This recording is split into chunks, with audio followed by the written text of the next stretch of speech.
Greetings and welcome to the Marginally Geeky Show. I'm your host for the evening, Eugene Stevens. Tonight I'm joined by Ray and Sean. How are y'all doing? Peachy. Good. Alrighty. Still awake.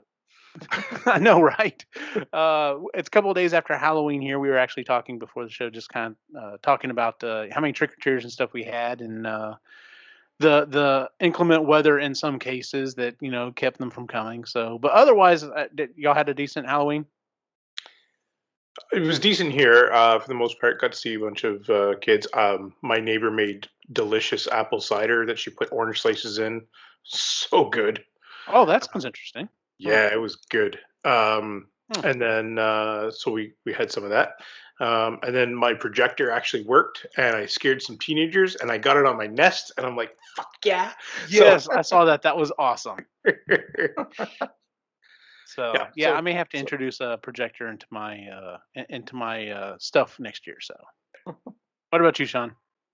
I had the foresight of doubling up on my insulin the day before, so I was good. I had all the candy I wanted. Nice. Well, I haven't really talked about too much on this show. The other shows I have.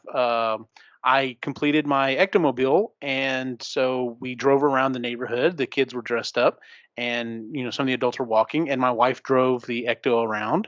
And then when we got back to the house, I actually turned on the green lights on the top of it, and I'm sure probably bugged the hell out of my neighbors, but no one complained, and everyone that walked up to it thought it was awesome. So it is what it is. Of course, like I said, 9 o'clock. We have our kind of curfew for trick or treating was 9 o'clock. So right at 9 o'clock, I turned off everything, so it's not like I was going too late or anything like that. And it was on a Saturday night, so I think most people could understand. So anyway, we are doing our second cycle of everyone picking a book and the rest of the group reading it. And this time around, I got to go first. And so this month's pick was my pick, and it was Angel Killer by Andrew Mayne. The reason, the way that I got turned on to this book is there are several podcasts that I listen to. If you're familiar with Brian Brushwood and Justin Robert Young and the Diamond Club, they do several different podcasts, and one of the podcasts they do is called Weird Things, and one of the hosts on that show is the author Andrew Mayne. He is a little bit about his history. He used to be a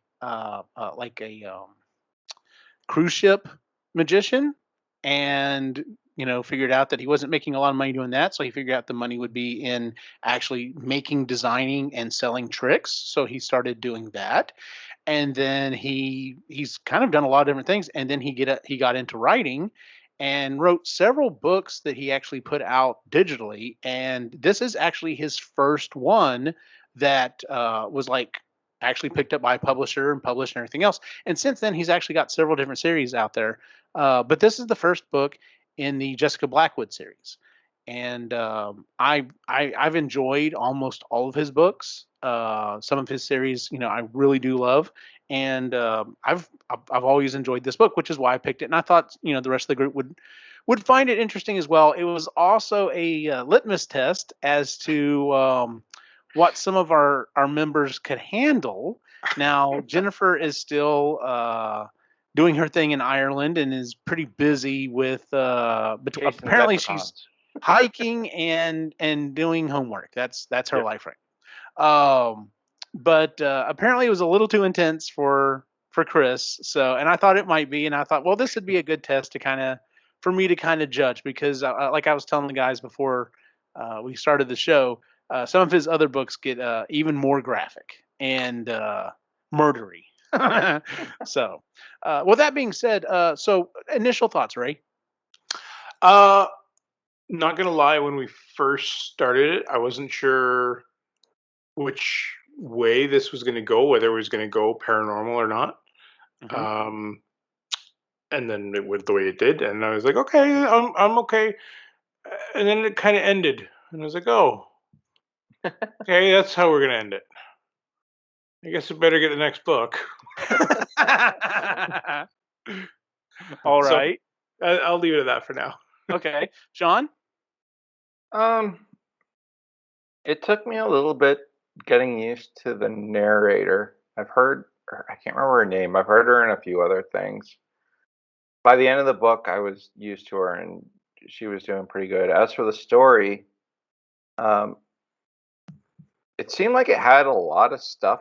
Like he had a lot of components in it that I seemed to like, but it just didn't. It didn't gel as much as I had hoped. And then, like, he spent all this time explaining everything and figuring out everything that had happened, that transpired, that it isn't a religious thing. And then the ending of the book is like kind of threw it off in like the last couple sentences. And I'm like, Mhm. sorry, dude, you spent the entire book explaining everything to introduce something like mystical doesn't work anymore. Like it just, I, that last little narration or whatever at the very end of the book, like I don't want to continue on with the series. Oh, I'd be happy just end it there and And you're go on good. with Okay. my little life. um, well, the book is, like I said, it's the first series. It's the first book in the Jessica Blackwood series. The conceit of the book is she comes from a family that are magicians. Her grandfather was actually a very well-to-do magician, and her father as well. Not quite as good, but definitely following in the family footsteps. And they didn't really particularly want her to follow in their footsteps, but she did, and actually becomes a really good magician, and has a major event happen, a stunt that almost went wrong, that almost kills her. She explains that later on in the book, and she gives it up to at first become a cop, and then to eventually join the FBI. And she's basically just working as a FBI worker bee, just kind of doing things or whatever. And then she gets called in, and they're like, she's nervous because this group that calls her in apparently is this um, mathematician that is specifically hired by the FBI to crunch numbers and see where people are needed and where they're not needed and cut the fat. And so she's like, well, I'm out of here for whatever reason. I don't think I've done anything wrong, but I'm out of here. And turns out he's like, no, you have a specific set of skills. And we've had something come up, and we want you to go take a look at it. And the thing that they want her to take a look at is the FBI website has been hacked, and after a week, they're able to break the code, and it points them to this cemetery in Louisiana, I believe. Um, and they go to the cemetery, and it appears that a girl that has been dead for 2 years was not dead and has literally crawled her way and clawed her way out of her grave. And so the top part of her body is like frozen Yeah. coming out of this grave. Yeah. And so, of course, they're trying to keep the media away from it and everything else. As they go to investigate it, the body burns up. Most of it burns up. So they're not able to, at first, they're not able to verify whether or not it is this girl or not. And as they keep finding out clues, it seems more and more like it is the girl, even though there's no possible way it could be. Yeah. This leads to yet another murder. Well, what we think is a murder. A plane from, I cannot remember which group it was. World It's a War very II, I believe. Yeah, it's a very specific group of planes that disappeared in the Bermuda Triangle. One of the planes mysteriously washes up with a guy in it who looks like the pilot. That it looks like he's just died like maybe a couple of hours ago. And then after that, it points to yet another murder where a young girl who has wings sprouting out of her back looks like she has literally fallen in the middle of Times Square.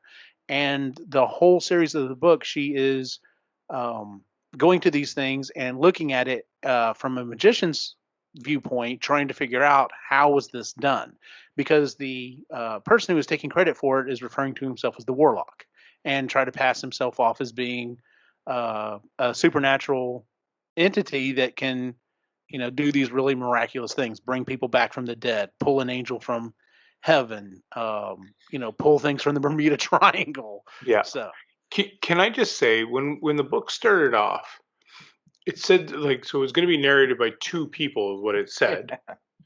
And then it started off with what I thought was going to be, oh, okay, that's our antagonist. mhm. Right? It was a male voice, and that was what it sounded like. Never heard his voice again until the very end. I'm like, well, what was the point of that? So I was just, I don't know.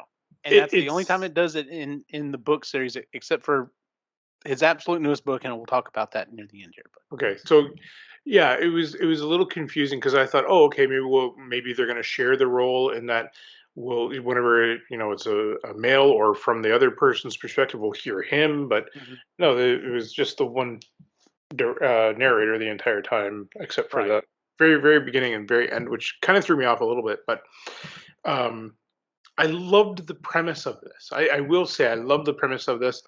I love how she starts figuring things out, how they start discovering the link between all the different people that are murdered. I think that was fantastic. And then it goes off the rails a little bit for me when she goes to the next part is supposed to happen after the angel. And when she goes south to Texas. Okay, I was going to say, so are you talking about when they go to south to Texas, or are you talking about when she's stuck in the building? The building was great. I thought there was good tension. I thought that was great. That was a really good part. It's when she goes to Texas that it kind of fell off the rails for me. Okay. And it was only because I thought, okay, you have this premise, you have this, like, this guy's 10 steps ahead of the FBI, like, and yeah, you're nipping at his heels, but like, he's not going to let himself get caught. And then what happens, and it's like, oh, we're going to go here now. that was the only. So I take it you wanted to see how at least the fourth and maybe the fifth murder were going to wind up. Okay. Save it for the fifth one that she catches up to him, and then because what I thought was going to happen, what I really thought was going to happen was the fourth one was where she goes missing, and the fifth one was going to be his big reveal that I caught her, right?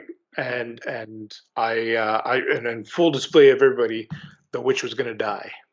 I thought that was going to be the big reveal, and then so how she saves herself, similar to the I thought again she was going to be put in a trap, much like she was when she was almost died, and I thought there would be something like she knew how to save herself that time, which allowed her to save herself this time and throw off his ending, but.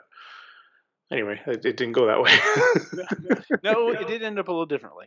So what was interesting about this book is that he is actually giving up, or I say giving up, he is actually explaining actual magic procedure. Like this is legitimately how magicians pull off some of the stunts that he's that they're talking about in the book, talking about, pocketing things in your hand, how you would. So for example, the first murder is the girl that's climbing out, and they're like, well, how did he had to have found someone that looked just like her. There's absolutely no way it could be her. And he would have had to remove her. And then they find out that there's this wet sand in the coffin, which ends up leading them to the next thing. Yeah. And they're like, well, how would he have done it? And it's her process of thinking, well, okay, how would I do this? And she's like, I can't guarantee this is how it's going to happen. And that is one of the things I liked about the fact that when they would look at her with stuff, they were like wanting her to just flat out explain it. She's like, I don't know. Like, I don't know 100%. Like, this is how I would do it. Yeah. Which I thought was an interesting way of going at it. Yeah. I enjoyed the murders. That sounds horrible to say, but yeah, I enjoyed the mystery around them and then the unraveling. Yeah. Going back to the scene. So after the New York incident with the angel, they find what they think is a workshop of his, and she gets stuck in there, and literally she's stuck. She can't get out. She's not sure if she can be seen by the guy or whatever. She has to hold really still, and that's the point where she's going back through her memory about what caused her to get out of magic. And I thought, as a set piece, I thought that was great, because that's a perfect time to be like, okay, well, yes, of course if you're stuck and you may die, you're probably thinking back through your life. And I thought, well, that was a good place to insert this, this story as to, why she got out of, why she got, so burned in magic. And the story is she was going to perform a basically they're going to put her in a coffin and throw it in a Buried not a alive. river, lake. Buried alive. Yeah. Yeah, they were going to throw her in her lake, and she was supposed to get out. Well, they had swapped the coffins around, and it was an actual coffin. She was actually legitimately locked in there, and she just barely managed to get out alive. And one of the reasons that she got so burned on it is because her grandfather and father, being the people that they are, didn't miss a trick and were just immediately went on like, oh no, everything's fine or whatever. And she's just like, I can't do this anymore. That I'm done. I'm out. So, John, anything you want to throw in? That scene where she is trapped in the warehouse, or actually the scene, but even before that, when she's in the warehouse, that to me was the point where any ambiguity in a story up until that point, because she is second guessing her own choices and her actions, and what if this guy's real and all that. Right up until that point, there was ambiguity, but then you see how the whole place is set up for a staging of all these different tricks and all that, and it takes all that ambiguity away, and nope, it's just a smart dude or a group of people. And at that point, for me, the story changed over. Okay, now we're in just a serial killer tracking them down, which was still good. I still enjoyed it. But if you wanted to go in another direction, at that point, no way. You've just killed that whole train of thought. So don't even try it. And of course, they did. The very last little with the other narrator coming in. I know what you're They talking tried about. making it something else, and sorry, it's not. You've taken that away by basically revealing how everything transpired. There's nothing mystical. Okay, so you're talking about the very last line where it talks about it's like the message being sent from one FBI agent to the other asking, do you know what this is? Yeah. The 6 years, 6 weeks, 6 days thing, Like 6 hours or whatever. it's trying to be more mystical and this is pretty deep and all that, and it's like, you know what, you just showed off all your tricks beforehand. I'm sorry. Anything afterwards, it's still by some dude. So it's like, see, I didn't take it as being mystical. I took it as, okay, there's something else going. He's got another plan going. Like this was not the only plan. He's got something else going. And turns out throughout the rest of the series that is the case. There's a bigger objective he's trying to pull off. And this is just like, this is phase one. So that's how I took it. Now, granted, I've also read the other books, so maybe that's how I'm looking at it retroactively. Yep. So if and this is, listen, we can tear into whatever we like. Overall, I enjoyed the book enough to read the next part. But what I would say is if I wanted to keep the attention and show how brilliant this guy was, and if he had longer term goals, which is what they kind of hinted at, as soon as, because it's revealed that he watched her in the warehouse, in that warehouse. So he knew that they knew who he was, essentially. So at that moment, I would have said, like, instead of making it just some guy like what it turned out to be, sort of, I definitely would have made it so that he was one step ahead of him the whole time, and she's still learning how to do magic, right? And so he's smart enough to be that step ahead, that he catches her and does something else, right? And though he does catch her, I don't particularly like the way that he catches her, because it's just some random that has faith in this person saying that he's real, and we already know the truth, right? Where if it had been, like Sean said, once we knew that was, all staged the whole time, and there was no mystical part of it, because then you could at least, the ambiguity, for sure. That's where you lost it. So when she goes down to South Texas and she gets caught, it's like, I think she'd see it coming. Yeah. You would think so, but would draw me into another story, like I'm probably not going to go into the next one, was what's Devlin, what the the ex-boyfriend. Damien. Oh, Damien. yeah. Because there's still a lot of mystery around him.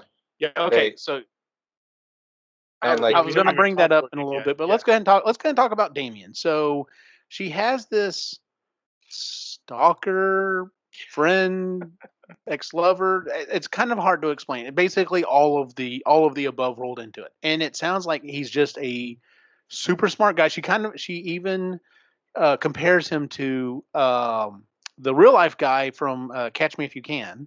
Yeah. That was super smart and was literally just like not meaning to harm anyone, but was just like out to do whatever the hell he wanted to do and was smart enough to get away with it almost completely. Yeah. Damien is interesting because he's there to help move the story forward, and there are parts, especially near the beginning part, when he starts helping out and he's pointing things out, like he's like, "Oh, well, so obviously y'all caught this," and they're like, "What do you mean? No, we didn't catch that." And he's like, "Oh, I thought y'all would have caught that. I thought it was easy. But Maybe y'all are just tired." Like, and it's like, wow, you really know what is he the warlock? And so there's a little bit of, well, is he, could he be, or whatever. And then we get, and I love the way that he did the thing where he's just like, oh yeah, just to absolutely prove it wasn't me. I went to Vegas and was on camera for 36 hours straight and still managed to break even because I'm that fucking smart and everything else. So, which I thought was fantastic. Damien does show up in some of the recurring books, but not as much. And it's one of those things I don't know if he's just kind of been phased out for how he's wanting to take the stories, or if there's something grander that we just haven't gotten to yet. But yeah, Damien was interesting, especially the last part, because he gives her the ability to free herself at the end. So at the very end, they stumble upon the fourth victim before the warlock is able to capture her, and it's a young girl. And they managed to capture the warlock, even though he was trying a very simple trick that she managed to kind of see through. An old way to hide. I did like the fact that the way it was wrapped up was literally the first trick I ever learned as like a 4-year-old girl is literally what was his undoing. Caught this guy. Yeah. Because he's definitely arrogant, and that's the thing. Sure. Is he's super arrogant, and that was definitely his downfall.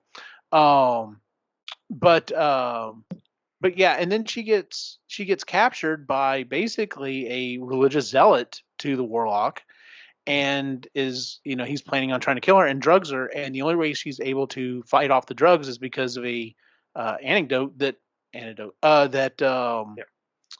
Damien gives her, just saying hey, be careful. So a little serendipitous there, but it is what it is. It's a book, so. Which I didn't even mind that part, because he does say, hey, if you're gonna go out by yourself, take these, right? And all that's fine, but I just I was surprised where the story went, and not in a good way. For that, just for that part, I was like, oh, you're so close. Well, not to break your heart if this is the case, but none of his books have any supernatural. Like, they may appear that there's some supernatural. There's no supernatural stuff. It's all sleight of hand. I'm good with that. I didn't mind that we were in the realm of reality. I just think that if this was your super big bad, you caught him too early. Like, he's got to get away in that first book.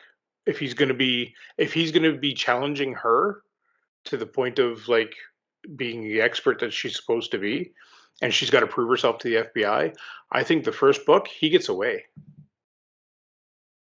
Yeah. See, the rest of the books, he basically orchestrates everything from. He's still able to orchestrate everything from being in prison, which is another mystery upon itself. Is like, so are you still pulling the strings, or is this all shit you had set up beforehand, and it's just clicking along at its own pace, and you don't even have to be part of it anymore? So he has a bionic eye. So. So I'm just saying, like, if he's thought that far ahead, right?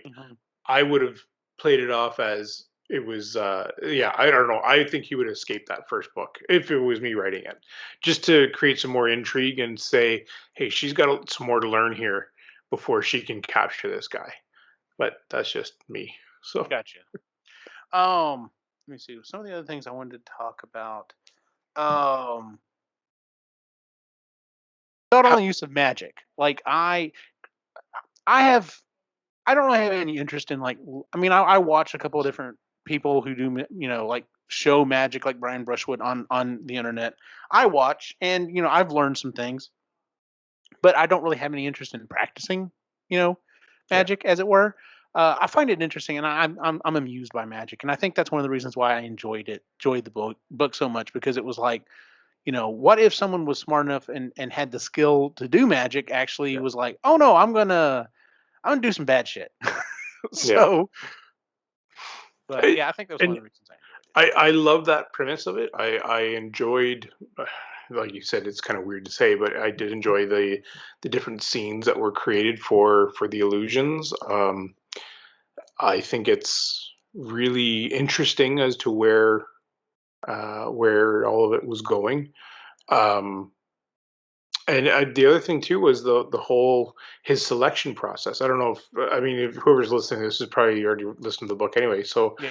the selection process where it's twins that were separated at birth and adopted at different families, like that's brilliant to The software. Okay, so one of the yeah, way that they are able to get ahead of the warlock is, once again through a tip from Damien. They find this piece of software, or they find this website out there called Face Match or Face something like that. Yeah, something or another, and essentially it is a website where you can upload a picture to include your own, and it will find the closest matches. And one of the specific things it says is, because there's a part where she's trying to talk to the creator of the software, and he's a real douchebag, yeah, and unfortunately there's a little part of me that was like, now this book is written by a male. his his audience tends to be very geeky. Is he just like, oh no, he's a geek, so of course he's going to be a douchebag? I've met this guy multiple times. I've met this guy in real life, and I'm just like, no, yeah, no, I know this guy, so it's yeah. it's not just a caricature. I've met Um, him too.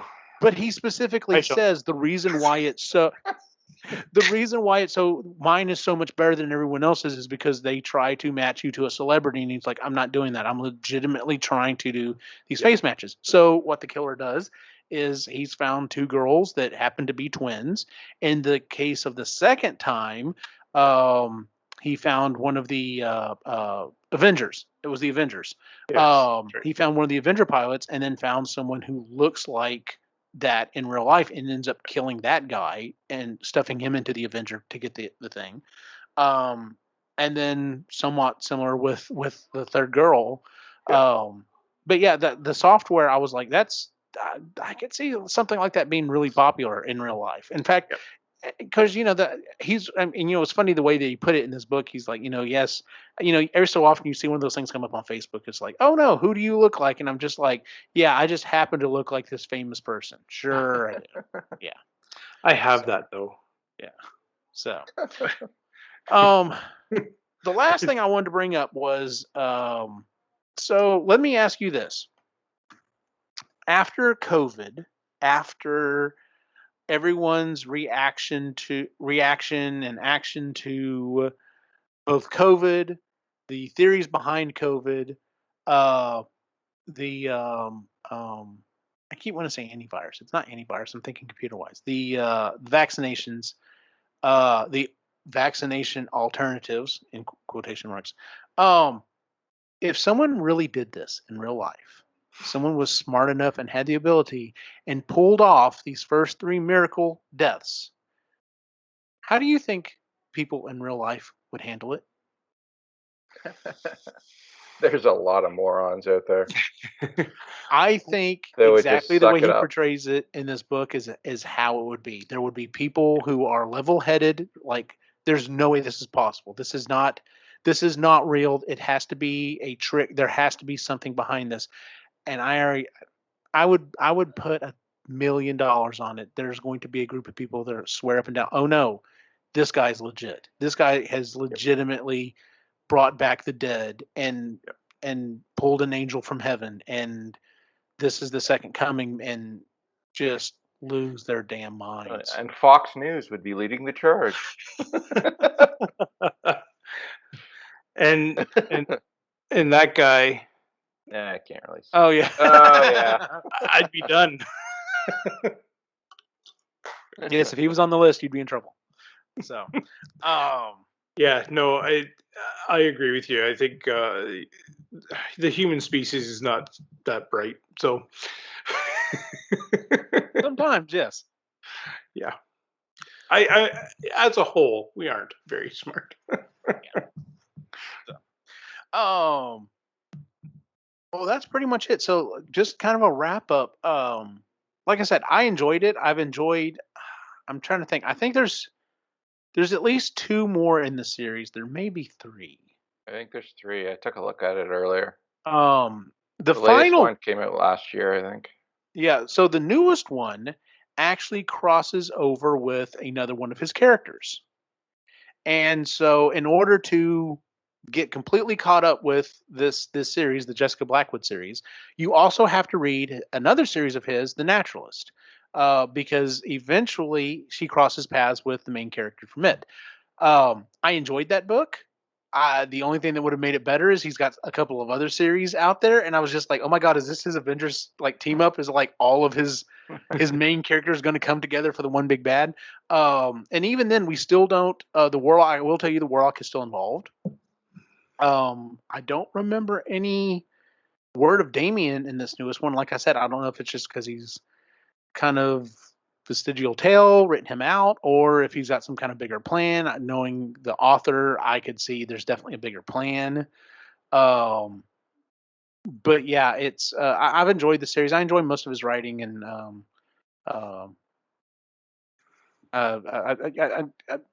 I may recommend another of his books. Like I said, I think from what y'all are telling me, the way that you kind of the ending, I'm thinking you would like The Naturalist, but there's no way Chris could get through it. It's brutal as all hell.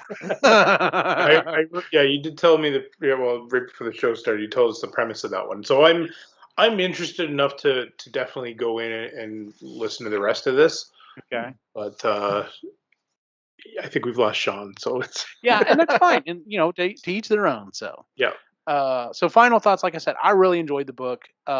If you like the idea, the premise of what if someone who was really good at magic, really good at planning, really smart, decided he was gonna watch the world burn, or actually had this huge plan that made it seem like the world was burning, and he just enjoyed watching it light up. So like I said, I enjoyed the book. And if you do enjoy the book, if you've read it and enjoy it, I definitely recommend the other ones in the series. I definitely recommend his other series as well, particularly The Naturalist. That's the one that I think premiered on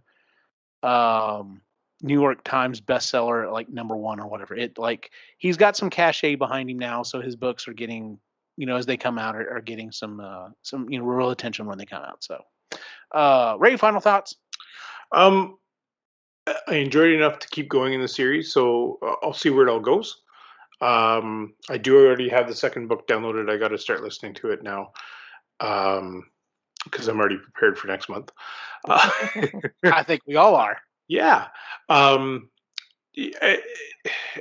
yeah, like my only changes are things that I would have liked to have seen the story go for my personal reasons, not anything other than I would have liked to have seen him get away and not have it all explained in the first book, but that's just Gotcha. Well, see, I think this was going to, I didn't know, I don't know if maybe, here's another thing. So because he is somewhat accessible, I thought maybe after we maybe get at least this book under, behind us, and who knows, maybe we try to read another one of his books or something. We could try to get him on the show. Because that's a question I'd like to ask was, when you wrote this, you did leave, the possibility for future things happening at the very end there. But was that your initial intent? Did you originally intend to keep going, or was this like, all right, well, I'm going to put this out in the world, and if it does, great, good, and if it doesn't, oh well. at least it's wrapped up, and yeah. So. Anyway, Because Sean, I final still want to thoughts. know what number 4 and number 5 were. I enjoyed it. The elements, the premise was very unique. And they even go into like with how many magicians have entered the FBI? None. So you have a very unique skill set, and that was brilliant. The premise was brilliant. The crimes were fantastic. Yeah, I'm with Ray. Catching them a little too soon. But even then, that didn't bother me too much. Like, because there were so many avenues that, like, okay, was this the real killer kind of thing? Like, is it a part of a larger cabal or something like that? But it's just somehow that the ending just didn't work for me, and it just kind of tainted the rest. Gotcha. But the premise was really stellar. Well, I did like that. Yeah, I do have a question. Yeah. And I know it's not confirmed that it was Damien, but how the hell did he know that Damien? How the hell did Damien know that the airplane was going to land in or on the area that it was? Yeah, And that he got and he chased them down just long enough in order, like. there was pretty well everything around Damien. Like, he was a mystery character. I really liked him, Yeah. but he was also like the weakest part of the entire story because he was the get out of jail free card, or he was the one that pointed them to exactly where they had to go every time. I'm like, nah, I'm sorry.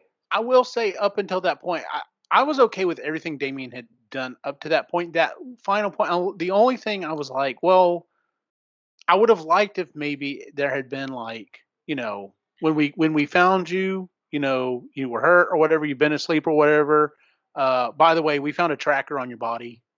Yeah, something Something like like that. Something, Hey, your phone was bugged, and we yeah, were able to track something. it through that, or anything. So, And that would make a lot of sense, but there wasn't.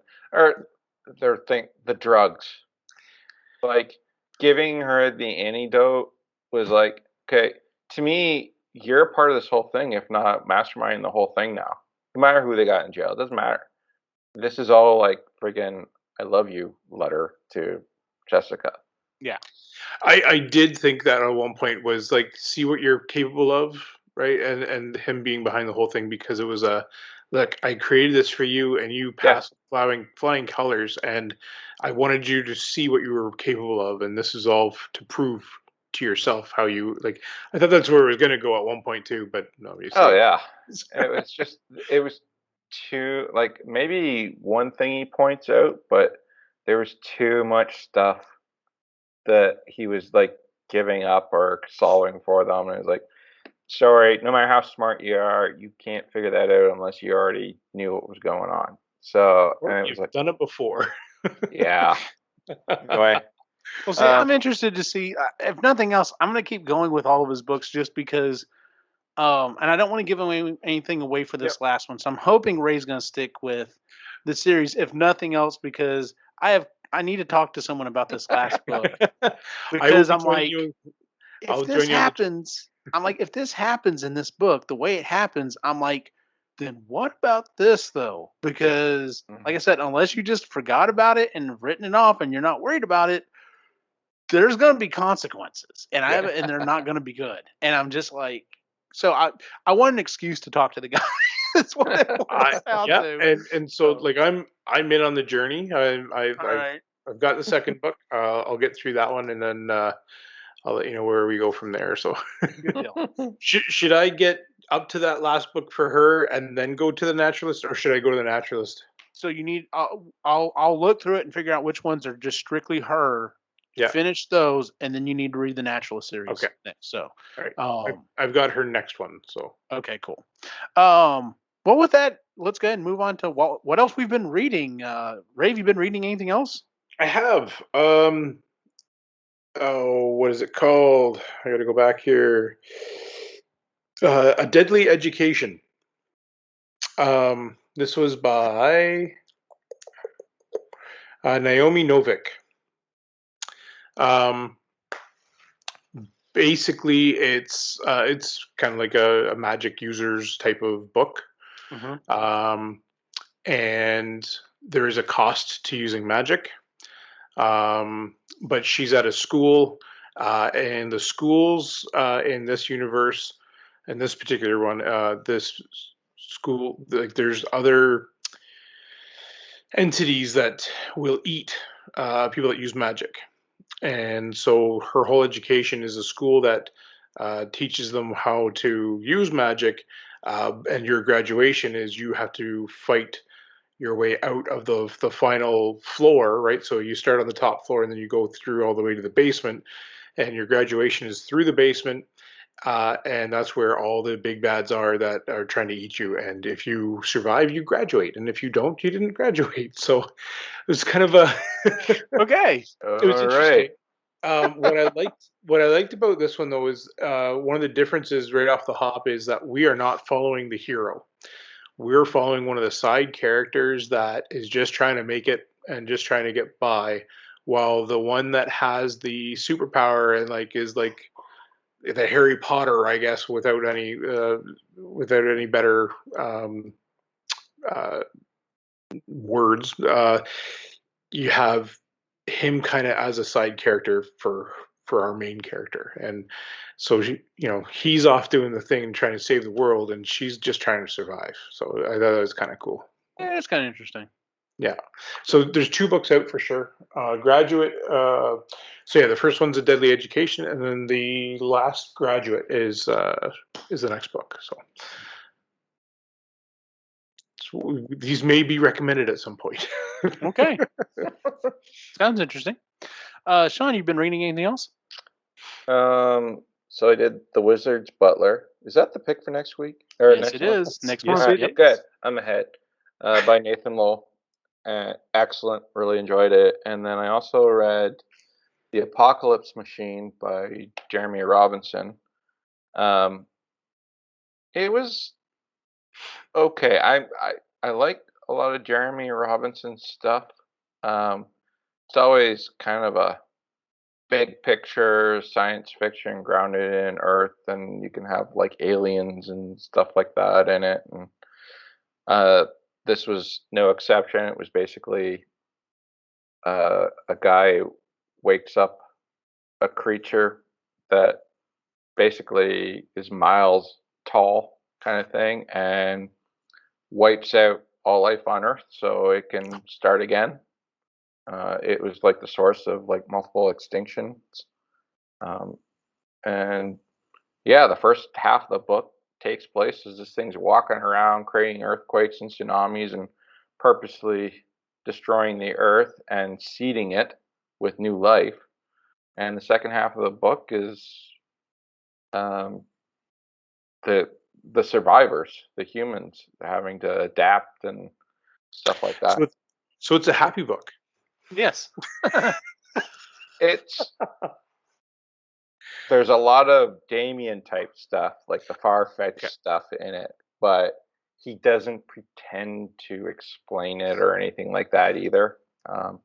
But it was good. I would have been happy with this one if the whole book just took place while they're trying to stop the apocalypse machine, but there's like a 15-year gap in between the two halves, and it's like, it's just kind of. I understood why I did it. It wasn't one of Jeremy Robinson's better books, but I don't know. It was different. So the next one, I think I'm going to go back to biographies for the next one. I think I'm going to read Billy Crystal, Still Fooling 'Em, for my next one. So I like my biographies; they're good usually. I read 2 books because it was the month of October. I decided to go back and read 2 of Stephen King's older books, The Dark Half. I enjoyed it. It's basically about a writer that he, when he was young, he actually had a twin brother that he absorbed in the womb, and of course, yeah, no, being Stephen King book. Later on in his life, he's an okay writer, but then he starts writing these really dark books, and that's what gets him all of his notoriety. And he's doing it in secret. And when someone finds out it's actually him ghostwriting it, and so instead of kind of like trying to quiet this guy up or whatever, he turns into it and he's just like, oh no, so we're gonna kill off the other guy. We're gonna and there's not gonna be any more books from him or whatever. And hopefully my next book as me will be fine. And the other personality doesn't like that and becomes mortal essentially, and starts taking care of people that are getting in his way. So there's a little questionable part at the beginning. It's like, well, is he actually committing the murders himself? And it's but he doesn't remember it. And eventually you're like, oh no, there's a separate entity that is causing this. So and then the second book I read is actually one of his better known books, which is the Tommy Knockers. I don't know if I just wasn't in the mood for this book. I prefer Stephen King's supernatural stuff, and this is more alien type stuff. And it's okay. I understand where he's coming from. It's supposed to be the entire town's involvement with this, because it's not like you're just hearing it from one or two people's perspective. Eventually, everyone in the town starts getting affected by it, and they all get, it's long, and there's a lot of stuff in there, and there's a lot of back history for some of these characters. I'm like, okay, I understand this guy. This guy has a problem. He's really smart. He really doesn't like nuclear weapons. He's an alcoholic. I got it. Got it. Still got it. Yeah. Could have cut out a couple chapters there. I got it. Let's move on. Stephen King's bad for that. Yeah, it's kind of one of it's kind of one of those problems. And there's some other characters that not quite as bad, but yeah, there's definitely some stuff. It's like, okay, you could have painted this picture with a little broader strokes and didn't have to be quite as detailed with why they are what they are. But anyway, so it was okay. Definitely, I don't know if I'll necessarily go back and read these as like I'm actually re-listening to what's it called? Needful Things. That's another one of his books that I really like. It's just got a really good premise to it, and I think I think he actually nails the landing on this one. But some of his books I go back and read over and over again. Some of them just like, yeah, I got it. I'm good now. So mark that one off. So, and I have a feeling that both of these may end up being in that boat. So.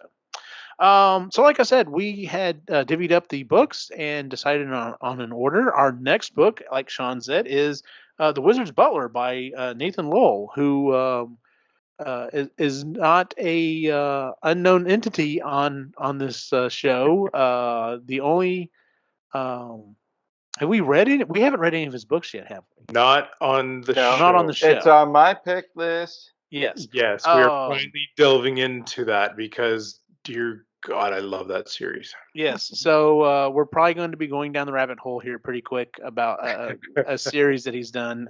We talked about before. We are not doing a book for December. December's just crazy every year. We've all got so much stuff going on with Christmas and work usually, and kids and family and everything else. So we purposely are just like, nope, no book in December. January is Jen's book is Braided Sweetgrass by Robin Wall Kimmerer. I am saying that correctly. February's book is Sean's book. And we're going to start the series with Quarter Share by Nathan Lowell.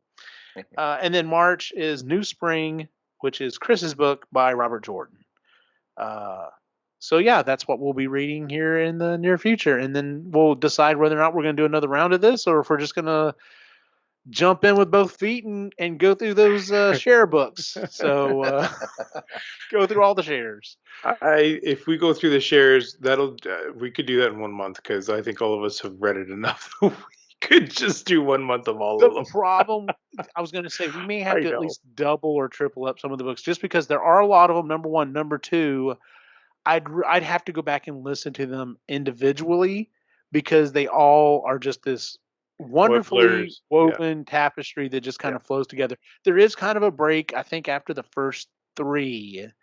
There's a little bit of a break where time passes a little bit. But other than that, they just flow right into each other. Yeah, So.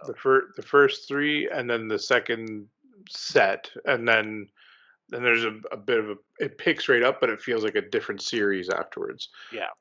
After after owner share. So. Yep.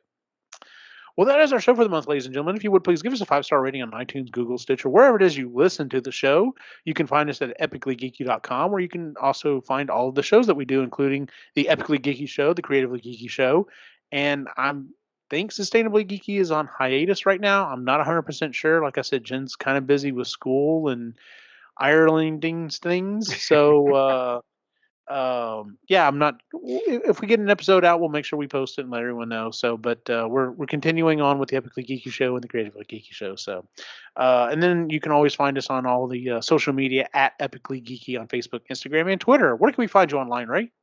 On Instagram as the Reluctant Yeti. Sean? Screwing with Wikipedia, and your favorite broken toy on Instagram. And as always, you can follow my individual wacky adventure online at Optimus Gene on Facebook, Instagram, and Twitter. For everyone on the site, have a good night.